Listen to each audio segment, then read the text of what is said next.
Aujourd'hui, c'est une rencontre très spéciale parce que ce soir, je vous invite à plonger dans l'univers d'une star d'exception. Une star internationale qui s'avère une légende de la musique. Une carrière hors norme. Elle est l'incarnation définitive de la femme insoumise et libre. Elle traverse les générations et se réinvente sans cesse. Sa technique, sa justesse et son sens du rythme font d'elle l'indétrônable reine des performances live. Aujourd'hui, avec 85 millions de disques vendus, la star n'a plus rien à prouver, mais beaucoup à partager. Et le monde doit l'entendre encore plus. Sheila, notre invitée pour ce soir. I would send the request. Sheila.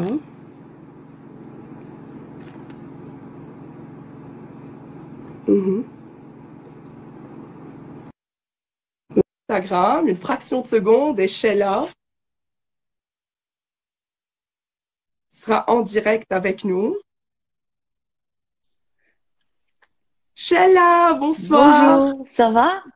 Ça va, merci d'être notre invitée ce soir en direct sur Instagram. Mais avant tout, comment allez-vous et comment vous passez ce moment de confinement? Bah écoutez, je vais bien, je m'ennuie un peu parce que je suis quelqu'un qui bouge beaucoup. Donc c'est vrai que ça me paraît très long, mais c'est un peu comme tout le monde, je crois. Mais c'est vrai que pour les artistes qui ont l'habitude d'être sur les routes, de chanter, de danser, c'est un peu compliqué. Et vous, Avant, comment ça va? ça va. Il faut dire aussi qu'au Liban, on vous aime autant qu'en France, parce que je sais qu'à Paris, en France, vous gardez une part très spéciale dans le cœur des Français et de tous vos fans autour du monde d'ailleurs, ce nombre de fans qui ne cesse de croître. Les gens vous aiment toujours et encore. Bah j'espère que ça continue. Mhm. Vous dites que dans la vie, il y a deux choses difficiles à dire. C'est je t'aime et je pars. Combien de Ouais. fois vous avez dû faire face à des je t'aime et je pars et rester solide? Alors, des je t'aime, bah, je peux très bien en dire au public parce que c'est vrai que je les aime profondément. Je l'ai dit aussi je le dis aussi à l'homme que j'aime. Je pars, en principe, je le dis pas, je pars. Je fais ma valise, je m'en vais. Ah bah, moi, je suis une indépendante. De toute façon, je suis une grande indépendante. On fait un métier malgré tout solitaire. Même si on est accompagné, c'est bien parce qu'on a une épaule pour se poser, mais c'est un métier où on est seul. C'est-à-dire que on a un spectacle à porter, quand on rentre en scène, moi, j'ai la chance d'être excessivement bien entourée le groupe Hashtag, mais disons que on porte tout, quoi. Si on se plante, on se plante et personne ne peut nous rattraper. On est tout seul. Sur scène, à l'ouverture des rideaux aujourd'hui, après toute cette carrière, vous continuez à avoir ce petit trac que vous avez au début ou non? Ah non, non, au début, quand j'ai démarré, j'étais malade, j'étais dans les toilettes, c'était pas possible. Non, aujourd'hui, non, mais par contre, quand je crée le spectacle, les deux, trois premières soirées, ouais, j'ai un pincement au cœur. Après, j'ai toujours une espèce de pincement, mais j'ai pas le trac. Ça serait malhonnête de te dire que j'ai le trac. Moi, je Mhm. rentre en scène, je sais que je vais m'amuser, je vais prendre 2 heures de plaisir.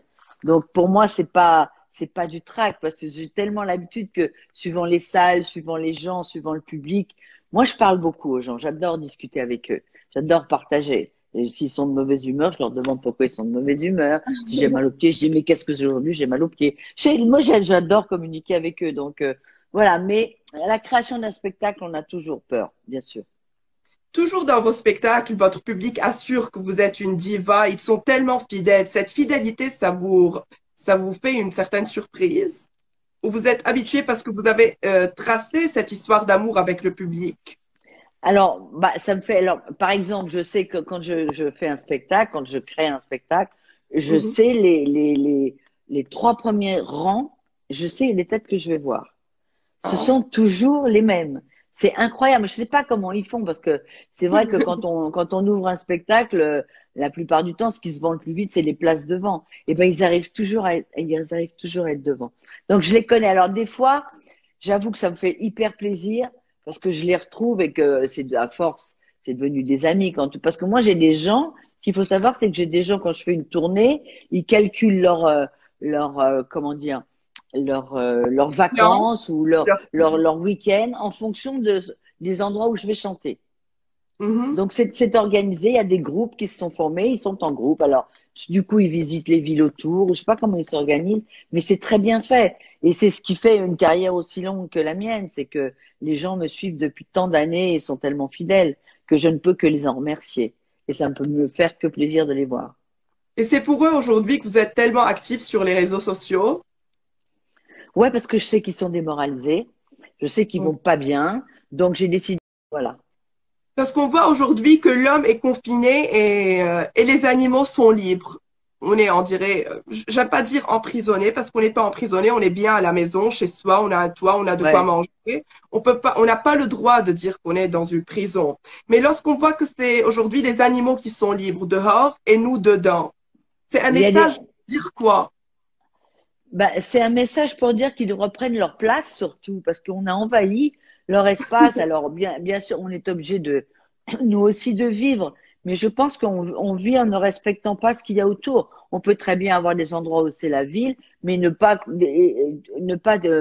raser toutes les forêts autour, ne pas. Écoute, j'ai vu des images dernièrement sur un site où tu vois dans des rues à côté de Paris, dans une banlieue parisienne où tu Mhm. vois des cerfs qui se baladent dans les rues. Parce qu'il n'y a plus de voitures, il n'y a plus rien. Ils sont sortis des forêts et parce que c'est vrai qu'on leur laisse plus de place. Donc il va falloir apprendre à laisser tout le monde a une place sur Terre. Il faut juste se respecter les autres. Dès qu'on sera déconfiné, où vous allez aller le premier endroit où vous allez choisir d'être ou le premier voyage peut-être que vous allez choisir de faire?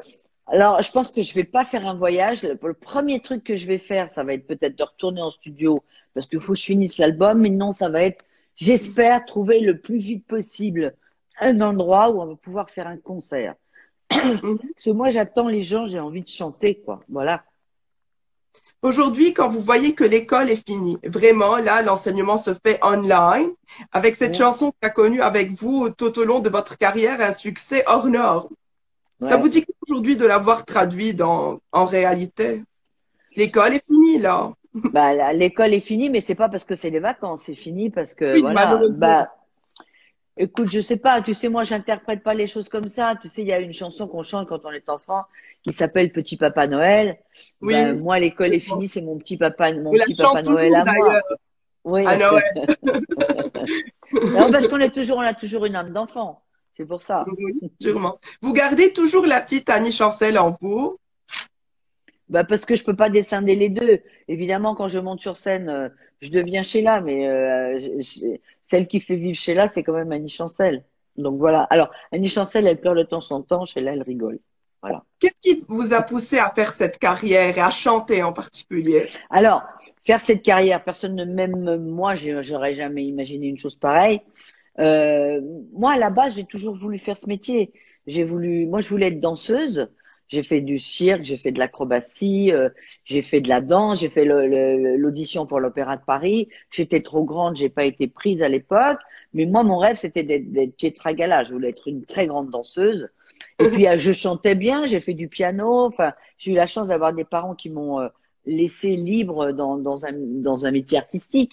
Et puis quand j'allais à l'école, je m'étais dit que l'école c'était pas fait pour moi. J'ai commencé à faire les marchés avec eux et puis voilà quoi. Et puis je me suis débrouillée. Et après, tu sais, je pense aussi être née sous une bonne étoile parce que j'ai passé une audition. Mes parents, les vagues, les couchers de soleil. Voilà, moi je suis une fanatique de la mer. Vous pensez que l'homme sur Terre a atteint les sommets du non-respect de la vie et aujourd'hui c'est la vie qui le condamne?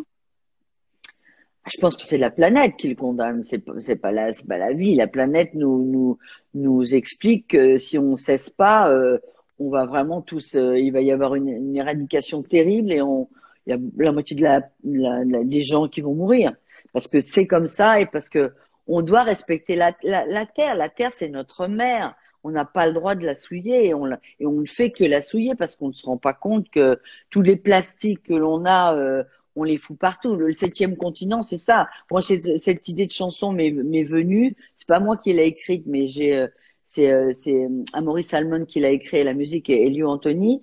Mais j'ai vu des images de ce continent de plastique, mais c'est un truc épouvantable. Moi, je suis quelqu'un qui voyage et je vais très souvent à l'île Maurice. Et j'ai connu l'île Maurice il y a 35 ans. Et quand on voit la mer, comment elle était à l'époque et comment elle est aujourd'hui, Mais on n'a pas le droit de faire ça. C'est se manquer de respect à soi-même. J'avais fait encore hommage avec une petite vidéo au personnel soignant, ces Ouais. personnes qui sont en première ligne contre ce Covid-19 aujourd'hui et sûrement on leur doit un grand merci. On leur doit plus que ça. On leur doit des vies entières parce que je crois que Ouais. ils sont là, ils se sacrifient. Je crois ils voient plus le jour parce qu'il y a beaucoup, beaucoup de gens qui arrivent. Et je crois qu'ils essaient de sauver le maximum de vies. Et ça, je crois que nos remerciements, c'est rien par rapport à ce qu'on leur devra. Quand tout sera, ça finit. Parce que ce qu'il faut dire, c'est qu'il faut pas oublier l'après. C'est après qu'il faudra les fêter. Ouais. Pendant ce temps-là, maintenant, on les encourage. Mais après, il faudra qu'on les fête.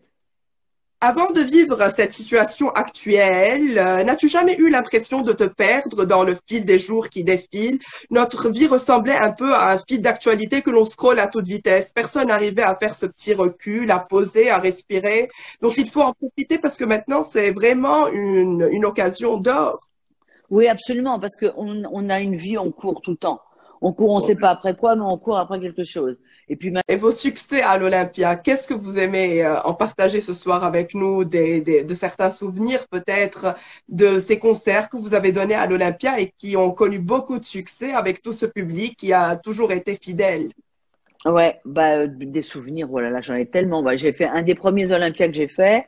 C'était à mon retour en 96, parce que j'ai Mhm. fait deux Olympiades. Je me suis arrêtée en 89. Je suis revenue en 97 et j'étais avec beaucoup de danseurs et tout. Le premier soir, on fait le final. On dansait sur un medley disco. Donc, on était là tous déchirés. On était comme des fous. Et évidemment, tout le monde avait très chaud. Et donc, les danseurs transpiraient. Et je me suis pété le genou le premier soir. Mhm. Donc, inutile de te dire que voilà, et j'avais 12 jours à faire. Et donc, tous les soirs, j'avais mon toubib qui venait me faire des infiltrations. J'avais mon genou strappé comme les footballeurs. Et tous les soirs, j'ai fait mon spectacle. Et tu sais quoi? Alors, je faisais attention, bien évidemment, mais quand tu es sur scène, tu oublies ta douleur. Tu oublies. Ouais, sûrement. Tu Et chantes. l'amour du public aussi, c'est une force qui vous est indispensable dans les moments de faiblesse peut-être que vous vivez dans votre vie. Ouais, voilà, tu sais, c'est des échanges d'énergie, c'est hyper important. Et là, les gens étant là, ils me connaissent bien. Tu sais, je te parlais des trois premiers rangs, les gens que je connais. Oui. Je vois leurs yeux et je sais que ils savent si je vais bien, ils savent si je suis fatiguée. Ils me connaissent tellement. Ils connaissent le tour de chant, mais aussi bien que moi. Alors, ce qui est drôle, par exemple, c'est que moi, je chante sans prompteur. Donc, il peut m'arriver d'avoir un trou de mémoire. Seul coup, je dis, ah, la phrase vient pas. Et je fais comme ça, et c'est eux qui chantent la chanson. Comme ça m'aide. En réalité, ils sont mon prompteur. Voilà. Sheila, c'était un plaisir de vous interviewer ce soir. Vous savez, le temps, ça passe vite et même les plus belles choses Ouais, ont une fin. ouais. Merci de nous avoir accordé ce temps pour être avec C'est nous en direct gentil. sur Instagram. Prenez bien soin de vous et à très bientôt. À très bientôt. Merci. Au revoir. Bisous.